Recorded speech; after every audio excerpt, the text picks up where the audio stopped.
ਜ਼ਾਲਮੋ ਇਹ ਕੀ ਕਰ ਦਿੱਤਾ ਏ, ਪੂਰਾ ਸ਼ਹਿਰ ਹੀ ਪੱਟ ਦਿੱਤਾ ਏ।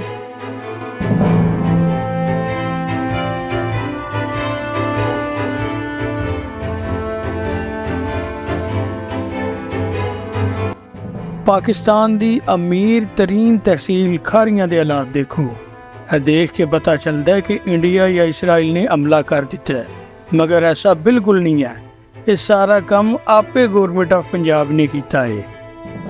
पंजाब के दूसरे शहरों की तरह खारियां शहर भी बुरी तरह मुतासर है। पूरा मेन जीटी रोड कंटेनर स्थान बनया हुआ है।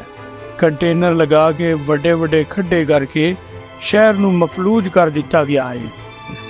सारी तबाही और बर्बादी के पीछे किसी दुश्मन का हथ नहीं, बल्कि पंजाब गवर्नमेंट खुद सारा कुछ कर रही है, खुद सारा कुछ करवा रही है। मजहबी जमात TLP का एहतजाज हो रहा है, उन्होंने रोकने वास्ते पंजाब गवर्नमेंट यह सारा कुछ कर रही है।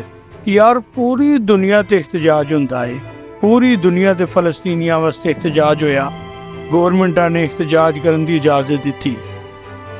पाकिस्तानी गवर्नमेंट नूं पता नहीं की मसला है, जदों भी कोई एहतजाज की कॉल दिंदा है गवर्नमेंट नूं हथ पैर पै जांदे ने। बजाय इसदे कि अवाम एहतजाज करके शहर बंद करे, उस तो पहले ही गवर्नमेंट आपू शहर बंद कर देंदी है।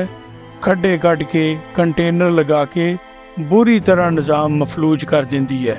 गवर्नमेंट पंजाब अगे गुजारिश है कि पूरी दुनिया ते एहतजाज अवाम करती है और अवाम का आइनी हक भी होंदा है। TLP वाले एहतजाज कर रहे हैं, इन्हां नूं पुरअमन तरीके नाल एहतजाज करन दिओ।